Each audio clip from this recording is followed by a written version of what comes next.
Hey guys, it's Toby and we're going to be building a gaming PC for £500. Let's go!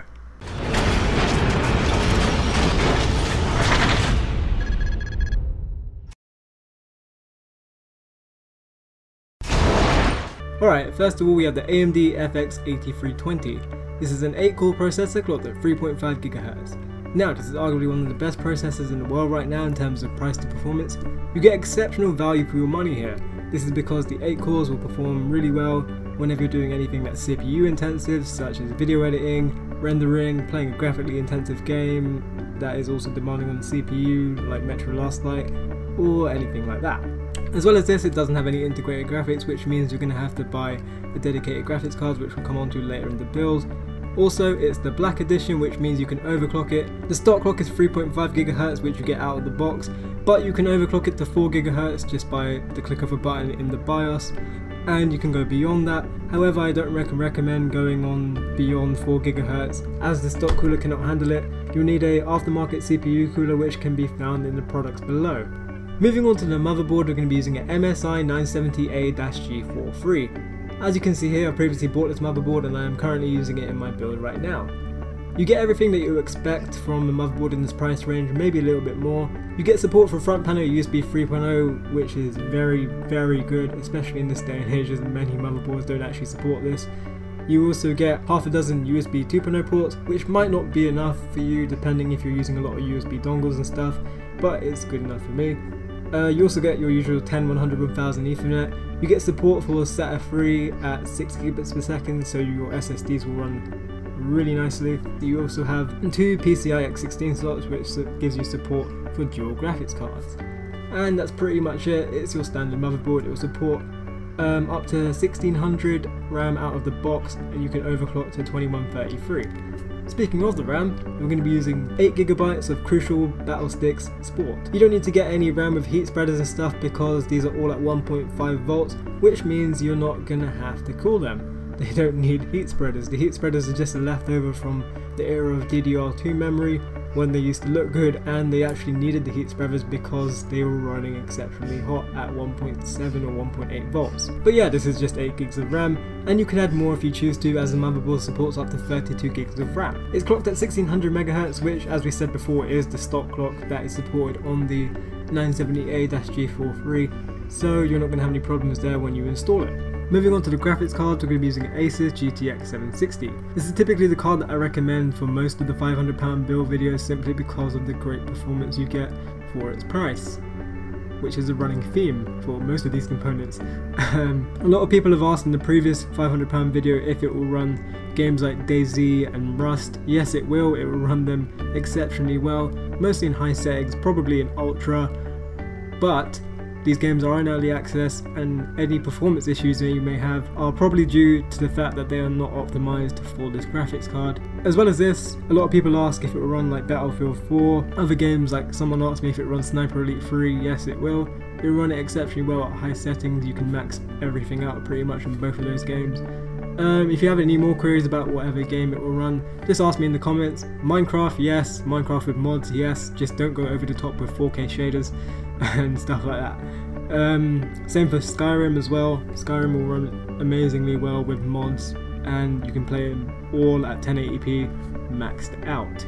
This graphics card is also great for rendering if you're ever going to be doing that, especially because of the CUDA cores, as this is an NVIDIA based GPU. You've got your usual stuff you expect from NVIDIA as well, such as SLI, PhysX, VSync, which is software that runs to make the frame rate match your monitor. An alternative to the GTX 760 is the Sapphire AMD R9270X.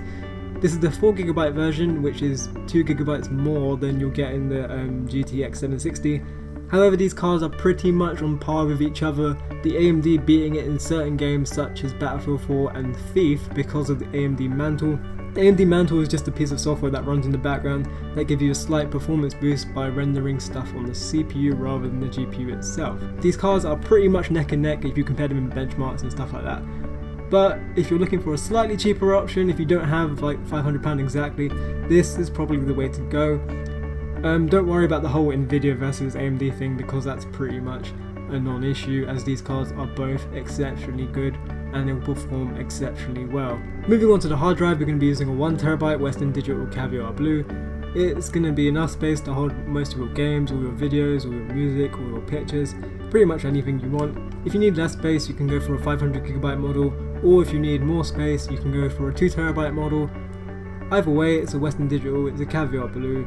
They are pretty reliable, they're never really going to conk out on you, and it should be enough storage for you. There are going to be more storage options such as SSDs and stuff, which will be linked in the description below. Moving on to the power supply, we've been using the Corsair CX430. This is a 430 watt power supply, which is going to be more than enough for our build and for some light overclocking.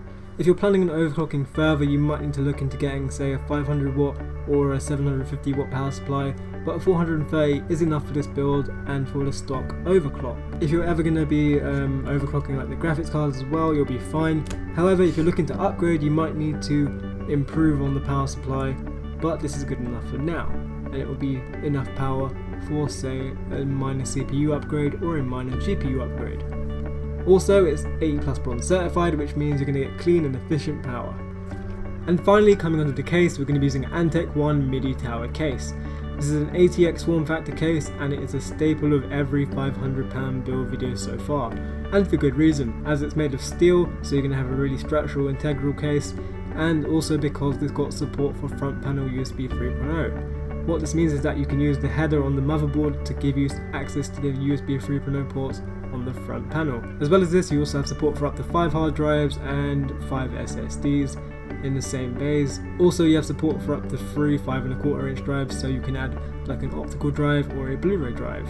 Overall, it's a really nice case and it's really worth the money. You can find cheaper alternatives or other alternatives which are pretty much equivalent to this in the product links in the description below. And yeah, that's it guys, thanks for listening. Leave us a like if you like this video, leave us some feedback down below in the comments. I reply to all of the comments, so don't be scared to ask any questions or anything like that. I reply to everyone as quickly as possible. Don't forget to check the links in our description, and if you're planning on buying anything, please use our links, as it really does help us grow. I mean, if this video helped you, please help us by using our links. So yeah, check out the rest of our content on our channel, because we do much more than just PC videos. We do a lot of gaming, we do a lot of other tech stuff which we're currently working on, and we're going to be doing sport in the future. So yeah, that's it guys, don't forget to subscribe, and we'll catch you next time.